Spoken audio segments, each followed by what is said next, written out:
পুঁজি করিয়া গাল ভরা বলি দিয়ে, কত যে সুফি খুশিতে মাতাল হাদিয়া তোহফা পেয়ে। ধর্মকে আজ পুঁজি করিয়া গাল ভরা বলি দিয়ে, কত যে সুফি খুশিতে মাতাল হাদিয়া তোহফা পেয়ে। ভণ্ডামির ওই শিকড় তুলে সত্যের আনো জয়, ভণ্ডামির ওই শিকড় তুলে সত্যের আনো জয়। বিপ্লব মানে জীবন দেয়া বসে থাকা নয়, সে কোনো দিন আসবে না রে, সে কোনো দিন আসবে না রে। আসবে বিজয় রক্ত আর জীবনের বিনিময়, আসবে বিজয় রক্ত আর জীবনের বিনিময়। বিপ্লব মানে জীবন দেয়া বসে থাকা নয়, সে কোনো দিন আসবে না রে, করো যদি ভয়। বিপ্লব মানে জীবন দেয়া বসে থাকা নয়, সে কোনো দিন আসবে না রে, করো যদি ভয়। ঠিক কিনা? আল্লাহু লা ইলাহা ইল্লাহু। শুরুতেই আল্লাহ পাক রব্বুল আলামিন তার উলুহিয়তের সবক দিয়ে দিলেন। আল্লাহ পাক রব্বুল আলামিন কয়জন বলে? একজন। কয়জন? একজন আল্লাহ পাক রব্বুল আলামিন, যার কারণে তার সবক আল্লাহ পাক জায়গায় জায়গায় বান্দাকে দেন। লা ইলাহা ইল্লাহু, লা ইলাহা ইল্লাহু। আল্লাহ ছাড়া কোনো ইলাহ নাই, আল্লাহর সঙ্গে কোনো শরীক নাই।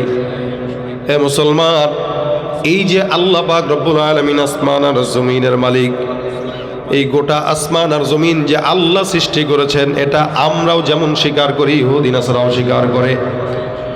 তাদেরকেও যদি কেউ প্রশ্ন করে, বলে আসমান বানাইলো কে? আল্লাহ পাক রব্বুল আলামিন বলেন, ওয়ালা ইন সাআলতাহুম মান খালাকাস সামাওয়াতি ওয়াল আরদা লায়াকুলুন্না আল্লাহ। আমার আল্লাহ ডাক দিয়া বলে, আসমান আর জমিন বানাইছে কে? এটা যদি ইহুদি নাসারাদেরকে প্রশ্ন করো, এরাও এক বাক্যে জবাব দেয়া বলবে, আসমান আর জমিন সমস্ত কিছু যা আছে, এগুলো একমাত্র সৃষ্টিকর্তা হলেন আল্লাহ। আমার আল্লাহ পাক বলেন, তাদেরকেও যদি প্রশ্ন করো, তাদেরকে প্রশ্ন সৃষ্টি করেছেন কে? আল্লাহ পাক বলেন, ওয়ালা ইন সাআলতাহুম মান খালাকাহুম লায়াকুলুন্না আল্লাহ। তাদেরকেও যদি প্রশ্ন করা হয়, আসমান আর জমিন বানাইলো কে? এক বাক্যে তারা বলবেন আল্লাহ। তাদেরকেও বানাইলেন আল্লাহ, আসমান বানাইলেন আল্লাহ, জমিন বানাইলেন আল্লাহ।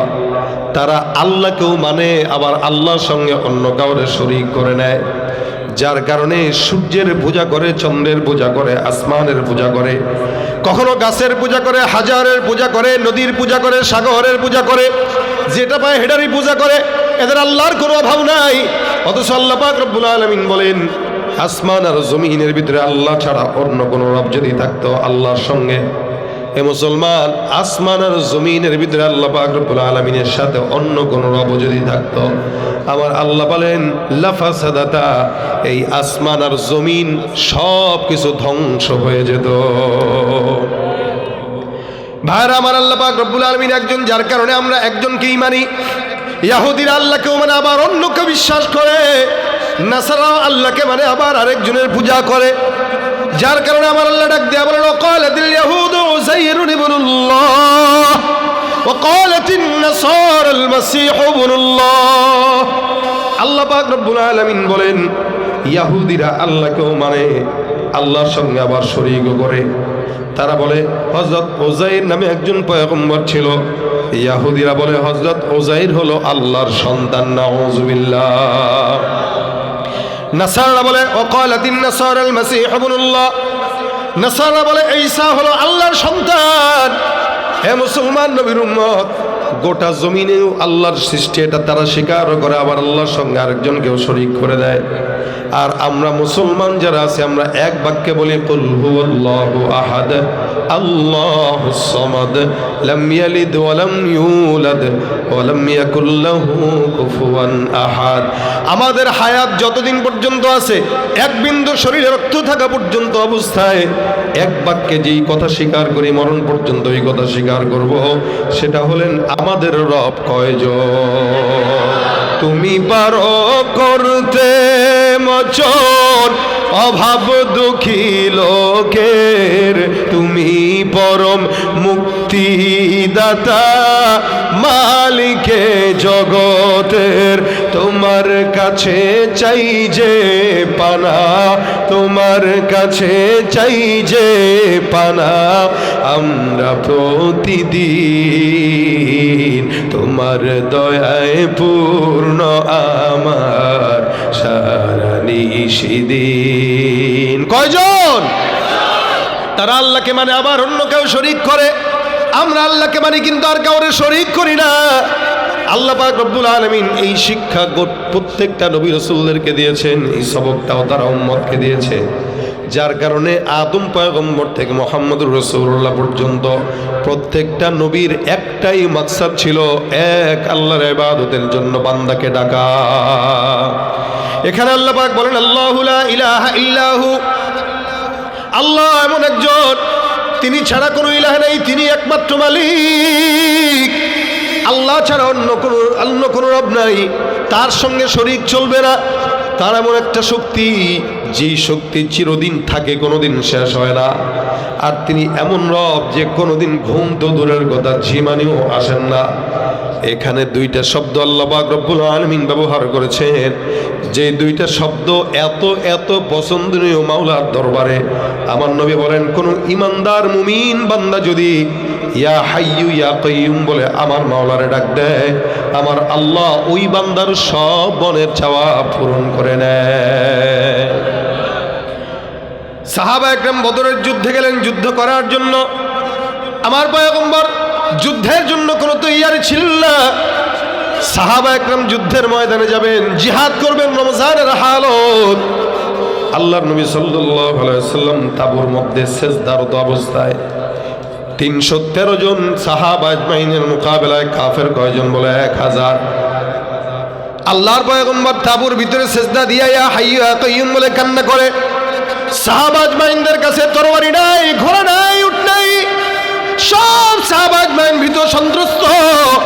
তবে তাদের ভিতরে একটা জোর আছে, ইমানের জোর। মনে রাখবেন, মুসলমানের কাছে টাকাও না থাকলে, ক্ষমতাও না থাকলেও কি আল্লাহ পাক রব্বুল আলামিন ইমানদারদেরকে যেই কুওয়াত দিয়েছেন সেটা হলো ইমানের কুওয়াত। ইমানের কুওয়াত যেই ইমানদারের হৃদয়ে থাকে, দুনিয়ার কোনো শক্তি তাকে পরাজিত করতে পারে না। সাহাবা আজমাইন ইমানি কুওয়াত নিয়ে আছে। আমার আল্লাহ পাক রব্বুল আলামিন সাহাবা আজমাইনদেরকে বিজয় দিবে। রাসূল সাল্লাল্লাহু আলাইহি সাল্লাম সুন্দর করে মুনাজাতে আল্লাহর কাছে কাঁদে, ইয়া হাইয়ু ইয়া কাইয়ুম। হযরত আলী বলেন, আমি আমার পয়গম্বরের তাঁবুতে গেলাম, তাঁবুর ভিতরে যেয়ে দেখি আমার পয়গম্বর ইয়া হাইয়ু ইয়া কাইয়ুম বলে আল্লাহর কাছে কান্না করে।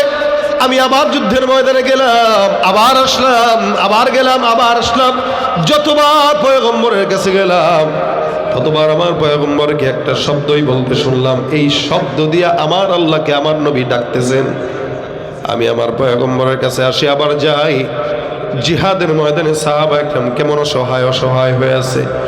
না কোনো ভালো ছুরি আছে, না কোনো ভালো তরবারি আছে, অথবা না কোনো ঘোড়া আছে, না কোনো উট আছে।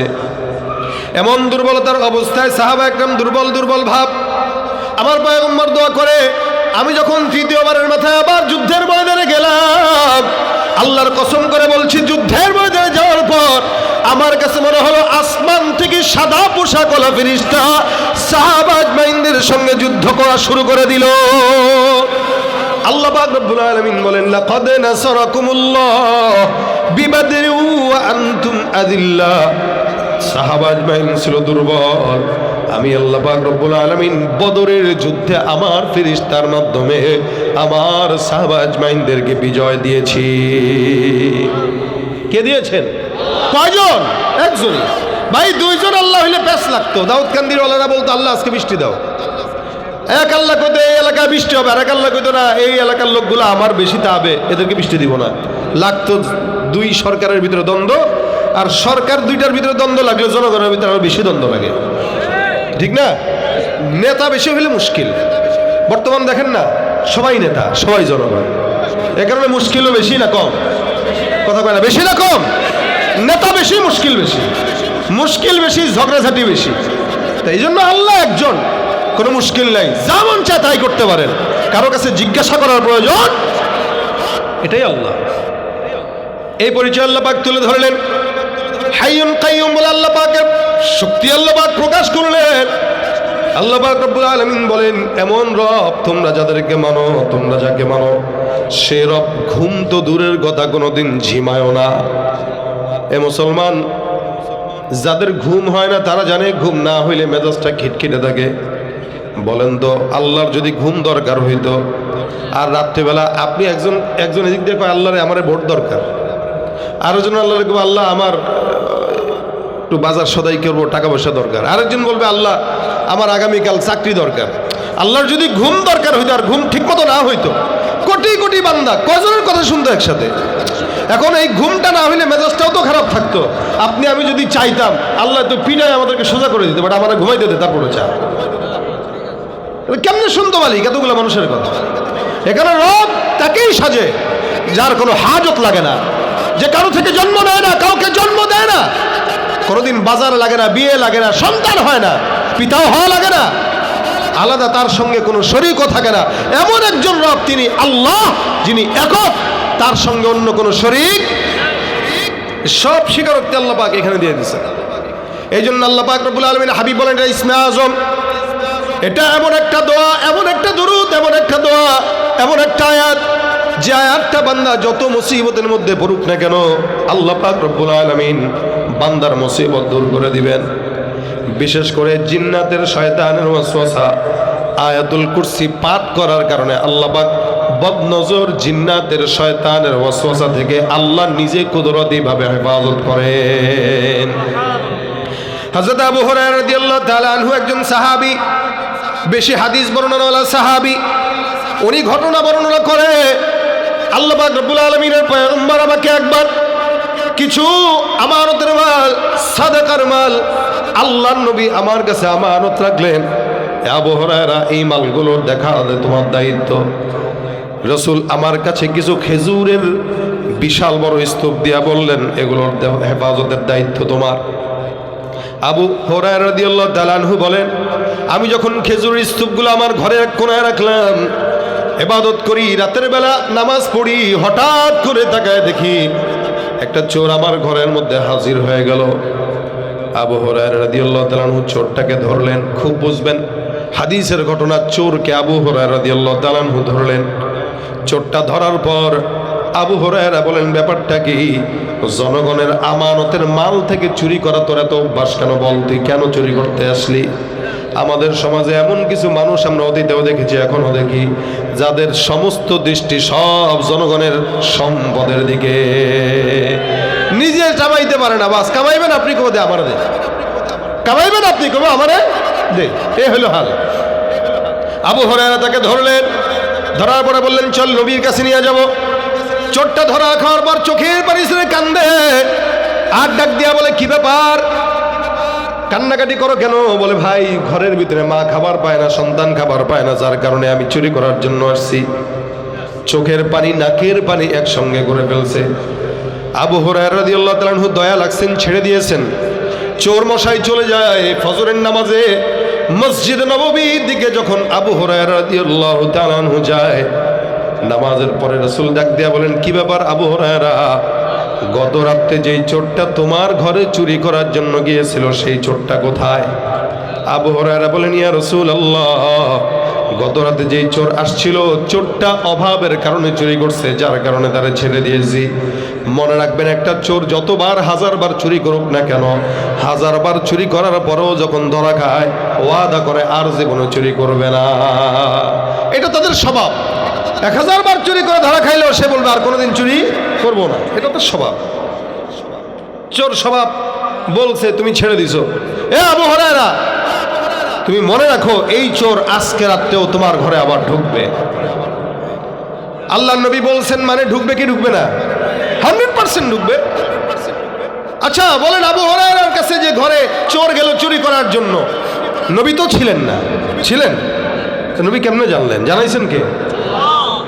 তার মানে আল্লাহ যেহেতু জানাইছেন, নবী যা বলতেছেন এটা সত্য। আবু হুরায়রা রাদিয়াল্লাহু তাআলা আনহু পরের দিন রাত্রিবেলা আবার সজাগ, চোর যদি আসে আবার ধরবো। রাতের বেলা নামাজ পড়ে বিছানার মধ্যে গেলেন, চোর সুন্দর করে ঘরের মধ্যে ঢুকলো। খুব খুব বুঝবেন চোরটা আবার দ্বিতীয় দিন ঘরে ঢুকলো। আবু হুরায়রা কয়, কি ব্যাপার, গতকাল তোরে না ছেড়ে দিলাম, আজকে আবার কেন চুরি করার জন্য ঢুকলি? চোর বলে, গতকাল তো নিতে পারি নাই, যার কারণে আজকে আবার চেষ্টা করতে আসছিলাম একটু। তুই না গতকাল ওয়াদা করলি? করছি, ভুল হয়ে গেছে, মাফ করে দেন। সন্তানটা খাবার পায় না, বিবি খাবার পায় না, কানতে কানতে চোখের পানি নাকের পানি মনে করেন এক করে ফেলছে। আমাদের দেশে 5 টাকার চোর পাইলেও মারতে মারতে আমরা তারা শহীদ বানায় ফেলি, কিন্তু এদেশের কোটি কোটি কোটি কোটি টাকা চুরি করে যারা বিদেশে পাচার করে তাদেরকে দেখলে সালাম নেই 14 বার। কি ঠিক না? অথচ বড় চোরদেরকে আগে যদি কেউ ধরতো তাহলে ছোট চোররা চুরি করার সাহস পেত না। আমরা ছোটদেরকে মারি আর বড়দেরকে ছেড়ে দেই, যার কারণে ছোটরা আস্তে আস্তে বড় হওয়ার সাহস পায়। আবু হুরায়রা রাদিয়াল্লাহু তাআলা আনহু চোরকে ধরলেন, আবার ছেড়ে দিলেন। বারবার যখন কান্নাকাটি করে মায়া লেগে যায়, হযরত আবু হুরায়রা ছেড়ে দেন, ফজরের নামাজে মসজিদে নববীতে যায়। আল্লাহর নবী ডাক দেয়া বলে, কি ব্যাপার, চোর কোথায়? আবু হুরায়রা রাদিয়াল্লাহু তাআলা আনহু বলেন, ইয়া রাসূলুল্লাহ, চোরটাকে ছেড়ে দিলাম, মায়া লাগলো এই কারণে। আল্লাহর নবী সাল্লাল্লাহু আলাইহি ওয়াসাল্লাম বলেন, চোরকে মায়া লাগে। দিন কয়দিন চললো? 3 দিন। আবু হুরায়রা মনে মনে নিয়ত করে ফেলছে, আজকে রাত্রে যদি ঢুকে তার একদিন তে আমার একদিন। দেখবেন কিছু শেষরা চোর আছে, 1000 বার ধরা খাওয়ার পরও চুরি করে। মসজিদে জুতা চোর নরে থাকতো না তো? চুরি তো করে আবার এটা জায়েজ বানায়, কয় আরে হুজুরদের জুতা চুরি করলে ব্যবসায় বরকত হয়, এজন্য মসজিদের মুসল্লিদের জুতা চুরি করে। এখানেও যে আসছেন মাহফিলে অনেকে আছে, দেখবেন আসছে সে চুরি করার জন্য, মোবাইল চুরি করবে না তো টাকা চুরি করবে, থাকে না শেষরা, মানে ওর এটা অভ্যাস হয়ে গেছে। অনেক চোর আছে এই দেশে যেগুলোর 5 তলা 6 তলা বিল্ডিং আছে, এরপর চুরি করে, আদত। এজন্য ইসলামের বিধান হইল চুরি করবে তো হাত কেটে দাও। আজকে এই সমাজে যদি ইসলামের এই বিধানটা, শরীয়তের এই হুকুমটা যদি ঠিকমতো পালন করা হতো, বাংলাদেশে যেগুলো চুরি করেছে কারো হাত থাকতো না, সব লুরা থাকতো। কি ঠিক কিনা? রাস্তাঘাটে যায় না চলা এই মানুষের ভিড়ে, ওই ভিড়ের মাঝেও আবার কেহ অন্যের পকেট মারে। রাস্তাঘাটে যায় না চলা এই মানুষের ভিড়ে, ওই ভিড়ের মাঝেও আবার কেহ অন্যের পকেট মারে। তাকেও যদি মানুষ বলো আমার বলার কিছুই নাই, তাকেও যদি মানুষ বলো আমার বলার কিছুই নাই। মানুষ দেখতে চলো এবার জাদুঘরে যাই সবাই, ঠিক কিনা? চোর হইতে সাবধান। কি যারা দাঁড়ায় টাড়ায় আছেন পকেটটা মাঝে মাঝে হাত দিয়েন, বসার জায়গা আছে থাকলে কষ্ট না হলে বসে যান, তা পকেটটা সাবধান রাখেন, চোর সব জায়গায় থাকে।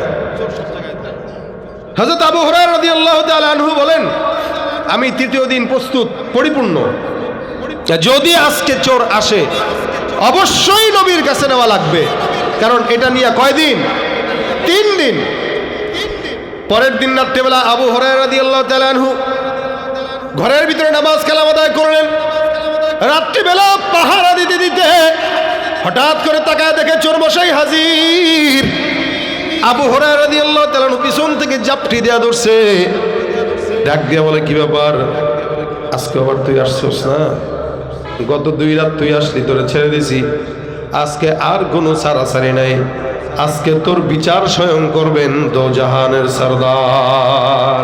চোর জানে রাসূলের কাছে যাওয়া মানে বিচার করা, এই কারণে চোর মাথা নষ্ট হয়ে গেছে, কি করবে, কেমনে ছুটবে, টেনশন। চোর যখন বুঝলো আবু হুরায়রা রাদিয়াল্লাহু তাআলা তাকে নিয়ে যাবেন, এবার চোর বসে বসে বুদ্ধি পাকাইতেছে। চোর বসে বসে বুদ্ধি পাকায়, কোনটা বললে আবু হুরায়রা থেকে ছাড়া পাওয়া যায়, কোনটা বলে ছুটবে। এখন বসে বসে কিছুক্ষণ পরে বলে, আবু হুরায়রা, বলে কি, আর কি কোনো কথাবার্তা বলতে পারবো? চুপ, কোনো কথা নাই, যেমনে বসছি সামনে বস, ফজরের সময় মসজিদে রাসূলের কাছে যাবি। চোরে বুদ্ধি পাকাইতেছে, পাকায় কিছুক্ষণ পর ডাক দেয়া কয়, হে আবু হুরায়রা, বলে বল। তোমার জন্য আমার মায়া লাগে, একটা জিনিস শিখাইতে চাই, শিখবানি? চোরে শিখাইব কারে? আবু হুরায়রা। আবু হুরায়রা বলেন, কি ব্যাপার, কি শিখাবি তুই আমারে? তোমার আমি কোরআনের আয়াত থেকে একটা আমল শিখাইতে চাই। সুবহানাল্লাহ, কয় কি? চোরে বলে আমারে কোরআনের আয়াতের আমল শিখাবে। ভাই ইসলাম যদি চোরের কাছে শিখা লাগে ঝামেলা না? এখন তো আমাদের সমাজে আমরা ওয়াজ মাহফিলে আসলেও অনেক সভাপতি সেক্রেটারি থাকে, যারা প্রধান অতিথি থাকে, এদের কাছ থেকে আমাদের শিখা লাগে কেমনে ওয়াজ করা লাগে। এমনি বলেন না অমনে বলেন, এমনে না অমনে। তা আমি এক জায়গায় বলছিলাম একজনের, ভাই মূর্খের থেকে যদি আমার ওয়াজ শিখা লাগে তাহলে তো কিয়ামতের জন্য অপেক্ষা করা লাগবে, আর কিছু করার নেই। এখন চোরের থেকে যদি আবু হুরায়রা রাদিয়াল্লাহু তাআলা আনহুর ইলম শিখা লাগে তাহলে বুঝেন অবস্থাটা কোন দিকে। কিন্তু হযরত আবু হুরায়রা রাদিয়াল্লাহু তাআলা আনহু এমন একজন লোক ছিলেন যিনি ইলমের তালেব ছিলেন এবং এত পরিমাণে ইলমের প্রতি যৌক শোক ছিলেন যে উনি ওনার জিন্দেগিতে ইনকামের রাস্তা পর্যন্ত কি হবে ভুলে গেছিলেন। খাবার দাবার খাইতেন না, ক্ষুধার তাড়নায় পড়ে থাকতেন মসজিদের গেটে শুধু ইলমের জন্য। যদিও রাসূল সাল্লাল্লাহু আলাইহি ওয়াসাল্লাম ইন্তেকালের পর ওনার ওসাত ছিলেন, আল্লাহ পাক ওসাত দিয়েছিলেন এবং মদিনার কিছুদিন শাসকও ছিলেন। শুধু তাই না, এরকমও কথা আছে যে আবু হুরায়রা নিজের লাকড়ি নিজে কাটতেন, কেটে মাথায় নিয়ে তারপরে নিজের ঘরে যাইতেন। তো বাজারে যদি কোনো জ্যাম দেখতেন উনি বলতেন, এই তোমাদের মদিনার শাসক আসতেছে, একটু জায়গা দিবানি? তো মানুষ জায়গা দিতে যাইতেন। আর আমাদের দেশের 2 দিনের পাতি নেতারে 10 জন মিলা ঘেরাও করে নিয়ে তারপরে নেতা এসে কেউ 2 দিনের পাতি নেতা।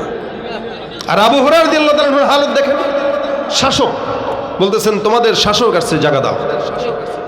ভাই রাজনীতি শিখতে গেলেও ওলামা একরামদের কাছে শেখা উচিত, আলেমদের কাছে শেখা উচিত, নয়তো রাজনীতিটাও নোংরা হয়ে যায়। আলেম ছাড়া, দিন ছাড়া, কোরআন ছাড়া যা করবেন ওটা কোনোদিন সহি থাকবে না, ওটা নোংরা হবে। দেখ আমার কথা ওইটা মাকসাদ না, আসলো তাই বললাম। হযরত আবু হুরায়রা বলেন, আমি চোরকে বললাম তুই আমাকে আমল শিখাবি? চোরে একটু লজ্জিত হয়েছে, মানে ভাবটা এরকম যে আমি চোর হইলেও কি আছে, ইমান তো আমার ঠিক আছে নাকি? আমাদের দেশের মানুষ আছে নামাজ নাই, কয় ইমান ঠিক আছে। কত বড় বড় ফতোয়া মাঝে দেখা যায়। সেদিন একটা, কালকে না পরশুদিন একটা গ্রেফতার করছে বাউল, হ্যাঁ, আল্লাহর কথা মাথার আগা মাথা বুঝে না বলে। বাইরে গাজা টানতে টানতে মাথায় ভিতরে তো কিছু নাই, গোবর গোবর সব মাথায়, সব কি এত গাজা টানলে মাথায় কি বুদ্ধি থাকে? আবার কয় গাজা ছাড়া ভাব জমে না, মাওলার লগে প্রেম জমে না। গাজা খায় বলে প্রেম না লাগে আল্লাহর সাথে, আল্লাহর কথাবার্তা আগা বুঝি না। এই সমস্ত বাউল যারা, এদেরকে যারা সাপোর্ট করবে এদেরকেও আইনের আওতায় আনা দরকার। ইসলামের বিপক্ষে যাদের অবস্থান থাকবে তাদেরকে আইনের আওতায় আনা দরকার।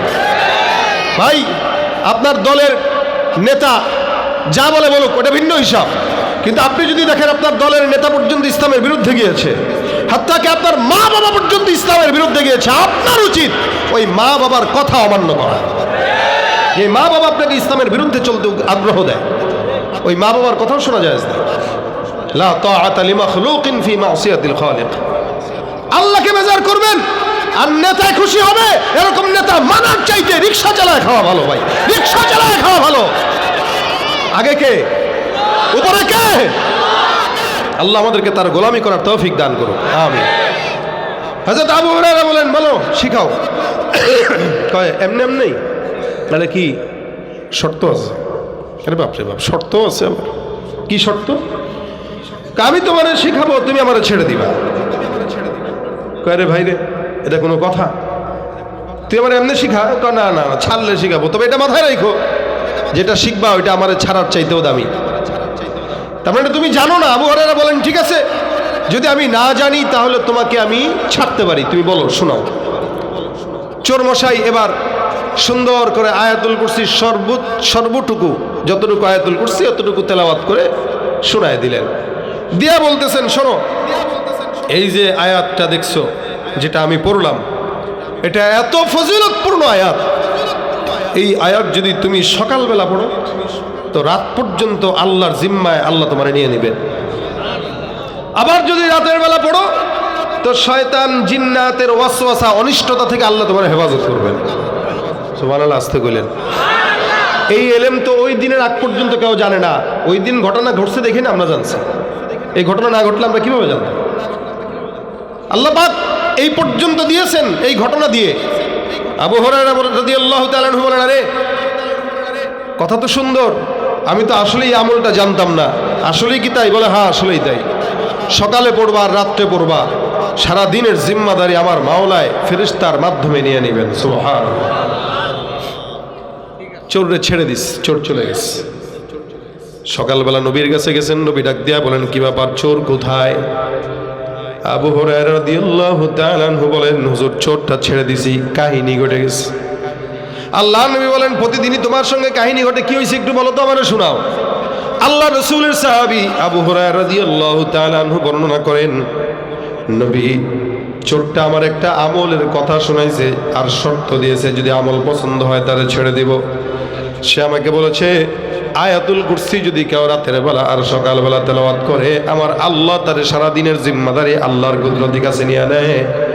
আল্লাহর নবী বলেন ইন্নাহু ক্বাদ সাদাকাকা ফাহুয়া কাযুব, নিশ্চয়ই চোর তোমাকে যা শিখিয়ে গিয়েছে এটা 100% সত্য, কিন্তু এই চোরটা আসলেই সত্যবাদী নয়, এটা হলো শয়তান, মিথ্যাবাদী। ফাহুয়া কাযুব, অমিথ্যুক, কথা সত্য মতলব খারাপ। নবী ডাক দিয়া বলেন, সাহাবী ডাক দিয়া বলেন হুজুর প্রথম দিন চুরি করলো, আসলো, আমি বললাম, আপনি বললেন দ্বিতীয় দিন আসবে, আবার দ্বিতীয় দিনই আসলো, আবার তৃতীয় দিন বললেন আজকেও আসবে, আবার তৃতীয় দিনও আসলো, এরপরে আবার আজকে চলে গেল, আপনি বলতেছেন সে যা শিখে গেছে এটা সত্য কিন্তু সে মিথ্যুক। হুজুর এত কিছু আপনি জানেন, চোর কি আপনার পরিচিত নাকি? হুজুর রাসূল, হুজুর আপনি কি চিনেন নাকি তারে? রাসূল আপনি কি জানেন নাকি সে কে? আবু হুরায়রা রাদিয়াল্লাহু তাআলা প্রশ্ন করছেন, নবী আপনি কি আসলে তাকে চিনেন, আপনি জানেন? নবী বলেন হ্যাঁ, যাকা শাইতান, যে আসছিল ও তোমার মতো মানুষ না, ও আসলেই মূলত ইবলিস, শয়তানের সবচেয়ে বড় শয়তান যেটা সেটা। তোমার কাছে আমি যেহেতু সাদাকার মাল আমানত রেখেছি, এই আমানতের মাল থেকে অনিষ্ট করার জন্যই তোমার কাছে আসছে বারবার, যাতে এটার বরকত নষ্ট হয়ে যায়। আর শয়তানের কাজই হলো মানুষের সম্পদ, খাবার দাবারের বরকত নষ্ট করা। এই জন্য খাবার ঢেকে রাখা হলো ইসলামী শরীয়তের হুকুম। নবী বলেছেন ঢেকে রাখো, শয়তান ওটার বরকত নষ্ট করে দেয়। অনেক সময় দেখবেন ঘরের ভিতরে সম্পদ রাখছেন, হঠাৎ করে খুঁজে পাইতেছেন না, কে নিছে, কেউ নাই, কেউ নাই, কিন্তু আপনি পাচ্ছেন না, বুঝবেন যে ওইটা শয়তান অনিষ্টতা করছে, শয়তান বরকত নষ্ট করে দিস। আমি এক ভাইয়ের বাসায় যে এটা চাক্ষুষ প্রমাণ হয়েছি, সে আমারে বলে যে ভাই আমার এখানে আতর রাখি, আতর খালি প্রতিদিন একটা একটা করে শয়তান চুরি করে। আমার কয় কি? হ্যাঁ রাত্রিবেলা গয়না রাখি 10টা, ফজরের সময় উঠে দেখি 9টা। আমি কে নেয়? জিন্নাত নেয়, জিন্নাত নেয়, টাকা চুরি করে, আতর চুরি করে।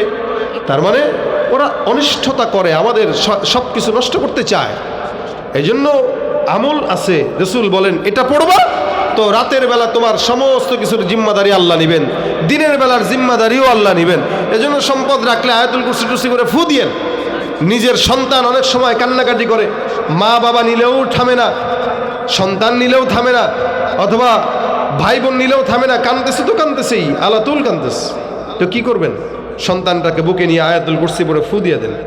ওই রাত্রেবেলা হুজুর পাবেন কই ফু দেওয়ার জন্য, নিজেই হুজুর হন, আয়াতুল কুরসি পড়ে ফু দেন। ইনশাআল্লাহ আল্লাহ পাক সন্তানের, শয়তানের সকল অনিষ্টতা থেকে সন্তানকে হেফাজত করবে। এবং 5 ওয়াক্ত নামাজের পরে যদি পড়তে পারি, জান্নাতে যেতে বাধা দিতে পারবে না কেউ। এই জন্য 5 ওয়াক্ত নামাজের পরে পড়বো তো ইনশাআল্লাহ। একটা হলো 5 ওয়াক্ত নামাজের পরে, আরেকটা হলো সকালে আর রাতে। যদি করতে পারি ইনশাআল্লাহ, আশা করা যায় আজকের এই মজমা থেকে একটা মানুষ যদি এই আমলটা নেই যে না আমরা আয়াতুল কুরসি একদম যতক্ষণ বাঁচি, যতদিন হায়াত আছে, 5 ওয়াক্ত নামাজের পরে এটাকে আমাদের লাজম বানায় নেব, দেখবেন আশা করা যায় আমাদের এই আমলের কারণে আল্লাহ পাক আমাদেরকে নাজাতের ফয়সালা করে দেবে। পড়বো কারা কারা ইনশাআল্লাহ, আল্লাহ কবুল করুন। হাত কষ্ট পায় না, হাত উঠে দিয়েছে আবার আপনাদেরকে, নিয়ত করলেন আর কি। মান হাম্মা বিহাসানাতিন, কেউ যদি নিয়ত করেন এক কাজে কিন্তু সে করতে পারে নাই, কেউ নিয়ত করলো লেকিন করতে পারে নাই, আল্লাহ রাসূল সাল্লাল্লাহু আলাইহি ওয়াসাল্লাম বলেন কাতাবাল্লাহু লাহু হাসানাতান কামিলা, আল্লাহ তার আমল নামায় পূর্ণাঙ্গ একটা নেকি লিখে দেন। সুবহানাল্লাহ। এই যে নিয়ত করছেন, পড়তে পারেন কিনা না পারেন, নেকি লেখা হয়ে গেছে। এই জন্য চেষ্টা করব আল্লাহ পাক আমাদের সকলকে এই আয়াতুল কুরসির আমলটা পাঠ করার তৌফিক দান করুন। আমাদের ঘরে আপনাদের বিবিদেরকেও বলবেন যে তোমরাও পড়ো, সন্তানদেরকে শিখাবেন। যারা পারেন না তারা আজকে শেখার চেষ্টা করবেন। প্রতিনিয়ত যদি আমরা এটা করতে পারি ইনশাআল্লাহ আশা করা যায় আল্লাহ পাক রব্বুল আলামিন আমাদের জান্নাত আমাদের জন্য সহজ করে দিবেন। আল্লাহ আমাদেরকে সবাইকে তো কবুল করুক, তৌফিক দান করুক। আজকের এই ইত্তেফাকুল আইম্মা পরিষদ, এই দাউদকান্দির এই আল্লাহ পাক এই ওলামা একরামদের মাধ্যমে যে আলোচনার চমৎকার একটা পরিবেশ তৈরি করে দিয়েছেন, সমস্ত ওলামা একরামদেরকে আল্লাহ পাক ইখলাসের সাথে আমলের সাথে জাতির খেদমত করার তৌফিক দান করুক। সকলে বলেন আমিন।